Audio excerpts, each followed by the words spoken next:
Hello and welcome दोस्तों, स्वागत है आपका टारगेट फॉर आईक्यू में। देखिए दोस्तों,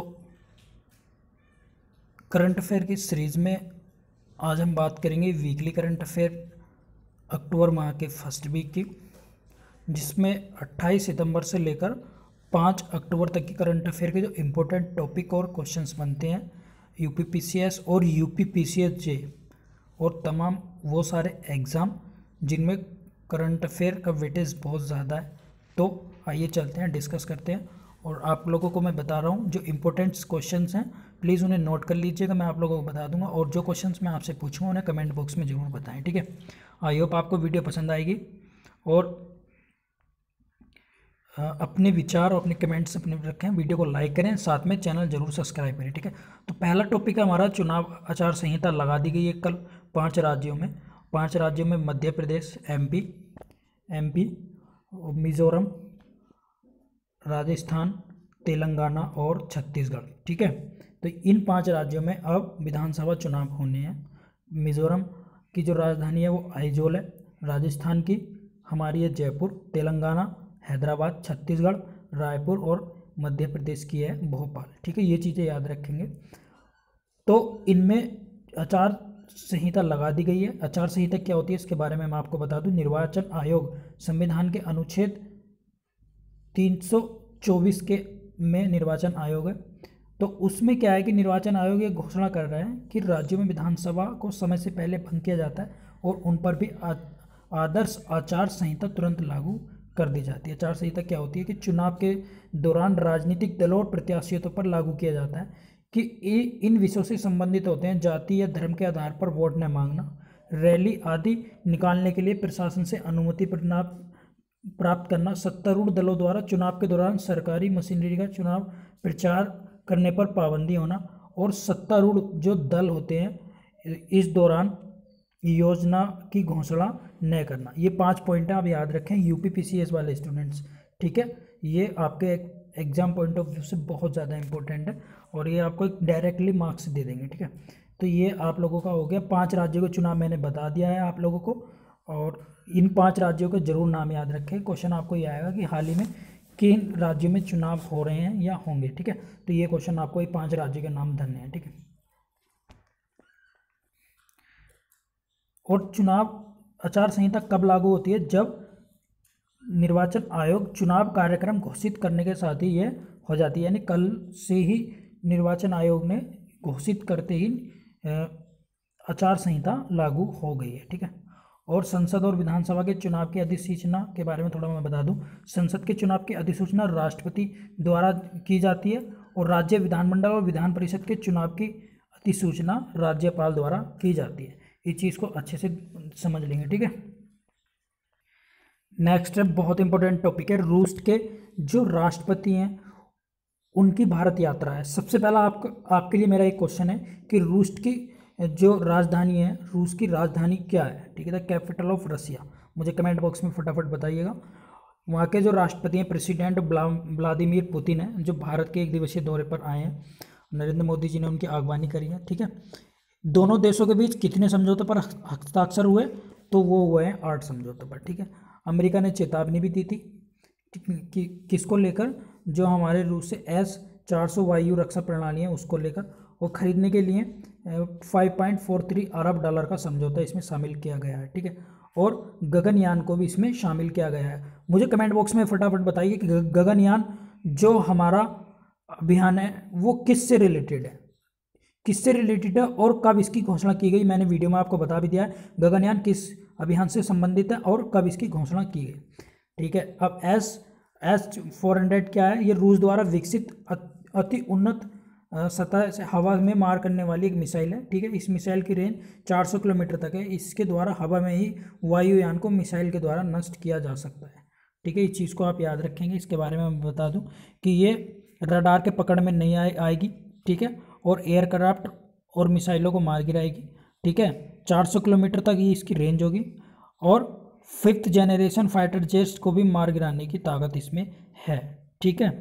तो ये अब बहुत ताकतवर बात है इंडिया के लिए। और रूस से 12 एयर डिफेंस मिसाइल सिस्टम खरीदकर भारत और भी ताकतवर हो जाएगा, यानी इस तरह के डिफेंस सिस्टम 12 खरीदे जाएंगे, यानी 12। ठीक है, इस चीज़ को याद रखेंगे। तो ये भारत के पास आ गया है। और विवादित क्यों है ये, तो अब इसके बारे में थोड़ा चर्चा कर लेता हूँ कि अमेरिका ने चेतावनी क्यों दी है।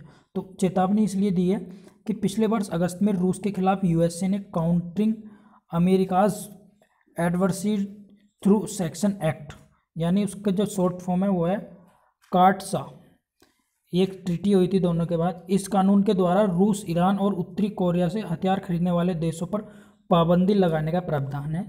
और हालांकि ऐसा माना जा रहा है कि इस मामले में अमेरिकी राष्ट्रपति अपने व्यक्तिगत अधिकारों का प्रयोग करके भारत को अपवाद स्वरूप छूट दे सकता है। ठीक है, तो ये जो ट्रीटी थी इसको लेकर यहाँ पर विवाद था। नेक्स्ट है एशिया कप, अभी जो रिसेंटली हुआ है, आप लोगों को पता ही था, भारत ने जीता है 2018 में। इससे रिलेटेड काफ़ी सारे एग्जाम क्वेश्चंस बन रहे हैं जो आपके एग्जाम पॉइंट ऑफ व्यू से बहुत इंपॉर्टेंट है, तो प्लीज़ उन्हें नोट कर लीजिएगा, बिकॉज आपके कुछ अलग अलग यहाँ पर रिकॉर्ड बने, कुछ अच्छे फैक्ट भी हैं। तो भारत ने फाइनल में बांग्लादेश को हराया। ठीक है, ये याद रखेंगे। मैं इसके सारे क्वेश्चन आपको बता रहा हूँ। 7वीं बार भारत एशिया कप जीतने में सफल हुआ है। ठीक है, शिखर धवन को प्लेयर ऑफ द सीरीज और लिट्टन दास जो कहाँ के हैं, बांग्लादेश के, उनको मैन ऑफ द मैच बनाया गया था फाइनल का। एक सबसे अच्छा क्वेश्चन आपको बनेगा जो इम्पोर्टेंट है सभी का, कि इसका आयोजन कहाँ पर हुआ था। इसका आयोजन हुआ था दुबई, संयुक्त अमीरात कंट्री है, उसका शहर है दुबई, तो वहाँ पर ये हुआ था। ठीक है, इसका आयोजन पूरे एशिया कप का। और इस प्रतियोगिता में कौन कौन सी कंट्री थी एशिया की, तो वो थी भारत, ठीक है, अफगानिस्तान, श्रीलंका, पाकिस्तान, बांग्लादेश और हांगकॉन्ग। तो हांगकॉन्ग पहली बार एशिया कप में पार्टिसिपेट किया था इसने। ठीक है, तो ये आपके लिए बहुत एग्जाम पॉइंट ऑफ से बहुत अच्छा है। इसमें कुल 13 मैच खेले गए थे। आप लोग मुझे फटाफट ये बताइएगा कि हांगकॉन्ग की कैपिटल क्या है, कमेंट बॉक्स में मुझे बताइएगा हांगकॉन्ग की कैपिटल क्या है। नेक्स्ट है राइडर कप, तो यूरोप और अमेरिका के मध्य 2 साल में ये खेला जाता है गोल्फ प्रतियोगिता, और इस वर्ष का आयोजन पेरिस यानी फ्रांस में किया गया और यूरोप की टीम इसमें विजेता रही। नेक्स्ट है लेवर कप, तो ये लेवर कप हमारा किसने जीता, रोजर फेडरर ने। ठीक है, इसको जरूर याद रखेंगे, रोजर फेडरर के साथ यूरोप की टीम ने इसे जीत लिया है, इसको याद रखेंगे बहुत अच्छे तरीके से। दोस्तों ये कुछ और इम्पोर्टेंट क्वेश्चन है आपके लिए। आईसीआईसीआई बैंक, इसकी फुल फॉर्म मुझे कमेंट बॉक्स में फटाफट बताइएगा। इसकी जो महानिदेशक है चंदा कोचर, उन्होंने अपने पद से इस्तीफा दे दिया और उनके स्थान पर कौन आया है, संदीप बख्शी को महानिदेशक और मुख्य कार्यकारी यानी चीफ एग्जीक्यूटिव ऑफिसर बनाया गया। ठीक है, उत्तराखंड उच्च न्यायालय कहाँ पर है, आप मुझे बताएंगे कमेंट बॉक्स में। वहाँ पर राज्य सरकार को निर्देश दिया है कि शैक्षिक संस्थानों में लोक नियुक्तियों में किन्नरों का आरक्षण का प्रावधान करें। उत्तराखंड हाई कोर्ट का बहुत बड़ा ये एक जजमेंट आया। आप लोग और 6 महीने का समय दिया है सरकार को। फटाफट मुझे कमेंट बॉक्स में बताइएगा उत्तराखंड का जो उच्च न्यायालय है वो कहाँ पर है। ठीक है, और उपराष्ट्रपति हमारे वेंकैया नायडू जी हैं। महाराष्ट्र में प्रौद्योगिकी संस्थान के विश्व शांति विश्वविद्यालय कैंपस में उन्होंने लोनी कलबोर किया उद्घाटन किया। इस कैंपस में भवन में विश्व का सबसे बड़ा गुंबद का निर्माण किया जाएगा। ये आपके लिए बहुत ही इंपॉर्टेंट क्वेश्चन है। जो बीजा का हमारा जो गुंबद है, यहाँ पर विश्व का सबसे बड़ा गुंबद का निर्माण किया जाएगा। कहाँ पर, विश्व शांति विश्वविद्यालय कैंपस, यानी कहाँ पर है, महाराष्ट्र प्रौद्योगिकी संस्थान, इसको याद रखेंगे। लखनऊ में अंतर्राष्ट्रीय विज्ञान महोत्सव का आयोजन किया जा रहा है, ये भी याद रखेंगे। मुश्ताक अहमद को हॉकी इंडिया का नया प्रमुख नियुक्त किया गया है। रंजन गोगोई, ये अच्छा इंपॉर्टेंट क्वेश्चन है, सीजीआई बने हैं चीफ जस्टिस ऑफ इंडिया 46वें। दीपक मिश्रा रिटायर हो गए हैं और इनका कार्यकाल जो है 27 नवंबर 2019 तक रहेगा। ठीक है, नई दिल्ली में सतत पर्वत विकास सम्मेलन किया गया। ठीक है, ये याद रखेंगे। बरहम सालो इराक के राष्ट्रपति चुने गए इसी वीक में। भारतीय मूल के अमेरिकी अर्थशास्त्री गीता गोपीनाथ को अंतर्राष्ट्रीय मुद्रा कोष का मुख्य अर्थशास्त्री नियुक्त किया गया है, ये भी अच्छा क्वेश्चन है। प्रधानमंत्री ने राजकोट में महात्मा गांधी संग्रहालय का उद्घाटन किया, इसको अच्छे से याद कर लेंगे कि महात्मा गांधी संग्रहालय का हाल ही में किस राज्य में उद्घाटन किया गया, तो किया गया राजकोट, गुजरात। गुजरात की राजधानी क्या है, मुझे फटाफट कमेंट बॉक्स में बताइएगा सब लोग। उत्तर कोरिया की अदालत ने पूर्व राष्ट्रपति ली म्यूंग वाक को भ्रष्टाचार का दोषी ठहराते हुए 15 साल की जेल सुनाई है। दक्षिण कोरिया की राजधानी क्या है, कमेंट बॉक्स में मुझे बताइए फटाफट। ठीक है। और विमान यात्रियों के लिए एक बायोमेट्रिक आधारित डिजिटल प्रोसेसिंग सेवा डिजी यात्रा शुरू करने जा रही है। यहाँ पर क्या होगा, आपका जो फेस है उसको स्कैन किया जाएगा। इस वीक के कुछ इंपॉर्टेंट आपके डे हैं, तो इसमें सबसे ज़्यादा जो है वो आपका 5 अक्टूबर है, विश्व शिक्षक दिवस। ये विश्व, मुझे भारत का शिक्षक दिवस कब मनाया जाता है कमेंट बॉक्स में आप बताइएगा, आपको सब पता ही होगा। डॉक्टर सर्वपल्ली राधाकृष्णन के ऊपर वो मनाया जाता है, आप मुझे बताइएगा वो कौन सा दिन है। ठीक है फ्रेंड्स, एक इम्पोर्टेंट टॉपिक आपके लिए है, पूर्वी क्षेत्रीय परिषद बैठक टॉपिक का नाम है। इसके बारे में मैंने डिटेल से आप लोगों को बता दिया था। एग्जाम में यूपीपीएससी के एग्ज़ाम में भी कई बार आ गया क्वेश्चन, और आप लोगों को बता दें बिकॉज मैचिंग में इसके क्वेश्चन आने के बहुत ज़्यादा चांसेस हैं। और ऐसे भी आता है कि क्षेत्रीय परिषद में कौन कौन से ज़िले पड़ते हैं, वो कौन कौन से स्टेट पड़ते हैं। तो मैं आप लोगों को बता दूं, पूर्वी क्षेत्रीय परिषद बैठक का जो आयोजन किया गया वो कोलकाता में किया गया था। ठीक है, उत्तरी क्षेत्रीय परिषद का, इसमें ये क्या है मैं आपको बता दूं, राज्य पुनर्गठन अधिनियम 1956 के तहत राज्य देश द्वारा 5 क्षेत्रीय परिषद गठन की गई हैं, जो राज्यों से मिलकर बनी होंगी, जो स्टेट हैं इंडिया के उनसे मिलकर बनी होती हैं, ताकि सारे जो 5 क्षेत्रों में जो जिले राज्य पड़ते हैं वो अपनी बातों को सरकार के समक्ष रख सकें, अपनी प्रॉब्लम्स को। इन ग्रुप बनाए गए हैं छोटे छोटे 5 राज्यों को, सारे सम्मिलित राज्यों को। ठीक है, तो इसमें क्या है, उत्तरी क्षेत्रीय परिषद, क्वेश्चन ये आएगा कि उत्तरी क्षेत्रीय परिषद में कौन कौन से राज्य हैं। जम्मू कश्मीर, हिमाचल प्रदेश, पंजाब, हरियाणा, दिल्ली और चंडीगढ़। मध्य में उत्तराखंड, उत्तर प्रदेश, मध्य प्रदेश और छत्तीसगढ़। अभी जो इससे पहले हुई है वो मध्य क्षेत्रीय परिषद हुई थी, मैंने बताया था आप लोगों को कहाँ पर हुई थी, ये हुई थी लखनऊ में। ठीक है, पश्चिमी क्षेत्रीय परिषद गोवा, गुजरात, दमन, दीप, दादर, नगर हवेली और महाराष्ट्र। पूर्वी क्षेत्रीय में बिहार आ गया, झारखंड और उड़ीसा, पश्चिम बंगाल। और दक्षिण क्षेत्रीय में आंध्र प्रदेश, कर्नाटक, केरल, तमिलनाडु, पांडुचेरी। और इसके क्षेत्रीय परिषदों का अध्यक्ष का होता है वो गृह मंत्री होते हैं।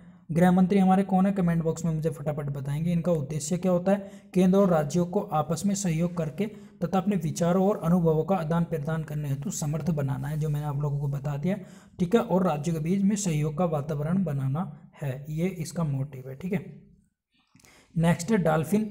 डॉल्फिन के बारे में बता दूं, पटना में, बिहार की राजधानी में, जो बिहार के मुख्यमंत्री है वो नीतीश कुमार है। मुझे फटाफट कमेंट बॉक्स में बताइए नीतीश कुमार किस पार्टी से हैं। पटना में एशिया का पहला राष्ट्रीय डॉल्फिन रिसर्च सेंटर स्थापित किया जाएगा, इसको बहुत अच्छे से कर लें। और देश का एकमात्र डॉल्फिन अभ्यारण्य कहाँ पर है, विक्रमशिला गंगा डॉल्फिन अभ्यारण्य भागलपुर, ये भी बिहार में है। ठीक है, और आर.के. सिन्हा को देश का डॉल्फिन पुरुष कहा जाता है। यहाँ से आपके कई सारे क्वेश्चन निकल गए हैं। ठीक है, और 5 अक्टूबर को डॉल्फिन दिवस के रूप में मनाया जाता है बिहार में, तो ये चीज़ आप याद रखेंगे। ठीक है, अच्छी बातें आप लोगों के लिए। और एक इसमें से एक छोटा सा टेक्निकल क्वेश्चन भी बता दूं, गंगा नदी की जो डॉल्फिन होती हैं वो अंधी होती हैं और अपने शिकार को वह प्रतिध्वनि के माध्यम से ही शिकार करती हैं। देखिए दोस्तों, लास्ट टॉपिक है स्वच्छ सर्वेक्षण ग्रामीण पुरस्कार 2018। इसमें क्या है कि इसमें गांव, जिलों को और राज्यों को स्वच्छ सर्वेक्षण में शामिल किया गया है, और ये सिर्फ ग्रामीण यानी जो हमारे रूरल क्षेत्र हैं उन्हीं से रिलेटेड है। तो इसके बारे में मैं आप लोगों को बता दूं, सर्वेक्षण के स्वायत्त संस्था को नियुक्त किया गया है। स्वायत्त जो संस्थाएं होती हैं, देश के लगभग 685 जिलों में स्कूल, स्वास्थ्य केंद्र और सार्वजनिक स्थानों, खुले में शौच मुक्त, व्यापार, धार्मिक स्थलों जैसे कई कारकों को जांच करने के बाद इसमें शामिल किया गया। और इसमें सर्वश्रेष्ठ राज्य जो है वो हमारा 3 है, हरियाणा, गुजरात, महाराष्ट्र। सर्वश्रेष्ठ जिले हैं सतारा महाराष्ट्र का, ठीक है, रेवाड़ी हरियाणा और पेदापल्ली तेलंगाना। ठीक है, सर्वाधिक जन भागीदारी किन राज्यों की है, वो है यूपी की, उसके बाद गुजरात, फिर तीसरा है महाराष्ट्र का। और सर्वाधिक जन भागीदारी वाले जिले कौन से, नासिक, शोलापुर महाराष्ट्र और चित्तौड़गढ़ राजस्थान। ठीक है, केंद्र शासित प्रदेशों की रैंकिंग की बात करें तो नंबर 1 पर आई है दादर और नगर हवेली। दादर नगर हवेली की करंट कैपिटल क्या है, राजधानी क्या है, कमेंट बॉक्स में मुझे बताइएगा। और सेकंड है दमन और दीप। ठीक है, तो ये आपकी रैंकिंग मिली है जो आपके लिए एग्जाम के लिए इंपॉर्टेंट है। सर्वश्रेष्ठ राज्य हरियाणा, सर्वश्रेष्ठ जिला सतारा, और जन भागीदारी के मामले में आए तो यूपी और नासिक का महाराष्ट्र, और केंद्र शासित में आए तो दादर नगर हवेली। नेक्स्ट है नेशन शरणार्थी पुरस्कार।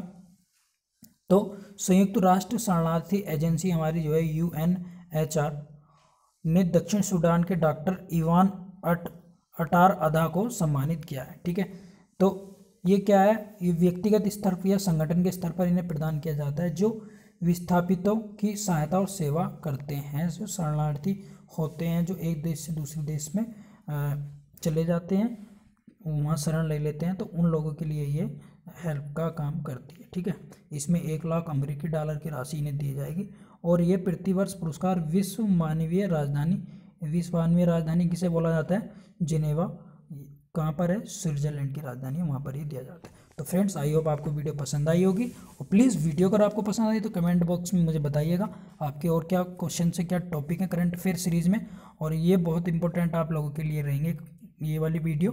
आई होप आपको पसंद आए, प्लीज़ वीडियो को शेयर करें, साथ में लाइक ज़रूर करें और चैनल को ज़रूर सब्सक्राइब कर लें, साथ में बेल आइकन जरूर प्रेस कर लें। Thank you for watching. जय हिंद।